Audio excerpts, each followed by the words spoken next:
المرسلين وعلى آله وصحبه أجمعين. سبحانك لا علم لنا إلا ما علمتنا إنك أنت العليم الحكيم. سبحانك لا فهم لنا إلا ما فهمتنا إنك أنت الجواد الكريم. قل رب زدني علما. أعوذ بالله من الشيطان الرجيم. بسم الله الرحمن الرحيم. ألف لام ميم.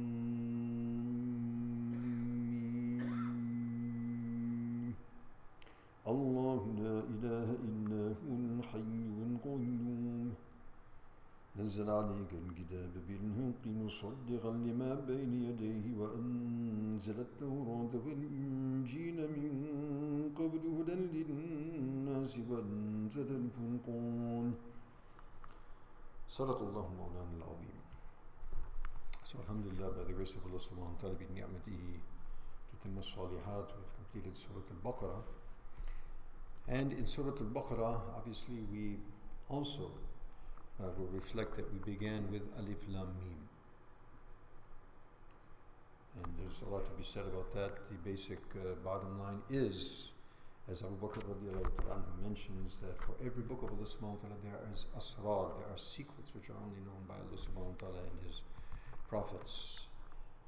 And among those are the huruf and muqatta'a, these huruf, these letters that come before the surahs. And one of the main takeaways that we can take from this is that Allah subhanahu wa ta'ala, His opening statement is basically that Allah knows, and O you insan, O you human being, you small creature with a very limited understanding and mental capacity, you do not know. Allah knows and you do not know. Wallahu ya'lam wa antum la ta'lamun. And thereafter in Surah Baqarah, pursuant to the dua that Allah subhanahu wa ta'ala taught us in Surah Al-Fatiha, which is the one dua that is wajib on every Muslim, and that is to ask for guidance. Ihdina siratan mustaqim. And then Allah subhanahu wa ta'ala, proceeds to detail the explanation of what is the sirat al-mustaqim in Surah Baqarah. And it talks about Iman, it talks about Aqaid, it talks about the former peoples and those who accepted Iman and those who rejected Iman. And it, as we mentioned, the latter parts of Surah Baqarah contain a huge, if not the majority of the injunctions, the major injunctions of Islamic Sharia, some in general, some in detail. And ultimately, when the deen comes, it's the system of Allah subhanahu wa ta'ala, and it is the taqdeer and the way He has set up the entire drama of this universe and this world, is that there are going to be people who believe and those who disbelieve. And as a result of that, there's going to be conflict. And that conflict began from the very day one between Adam alayhi salam and Shaitan. And that conflict continues until the very last day. And if you recall, the very last part of Surah Baqarah is the teaching of Allah subhanahu wa ta'ala, His faithful slaves and servants, that they should ask Allah subhanahu wa ta'ala to give them help and victory over the enemies of Islam and over their enemies and the enemies of Allah and the enemies of Islam. And so here Allah subhanahu wa ta'ala again mentions that, reflect once again that Allah is in control. Allah subhanahu wa ta'ala has all knowledge and we do not know, and we are seeking that guidance. And Allah subhanahu wa ta'ala mentions the first and most salient feature of the Holy Quran, that who is Allah? What is the definition of Allah subhanahu wa ta'ala? Who is He? Allah subhanahu wa ta'ala announces, Allahu la ilaha illa hu. Allah is He who is the one. No one is worthy of worship except Him. And what's the proof of that? Allah subhanahu wa ta'ala goes on to elucidate. Huwal hayyul qayyum. He is the one who has always been alive, and He is the one by which all life comes into existence. He has always been alive, He will always be alive. وَالنَّاسُ يَجِنُّ يَمُوتُونَ. And everyone else has a beginning and everyone else has an end. He is the one and the one alone who has always been alive and continues to be alive, and from Him comes the life of all living things. Al-Qayyum.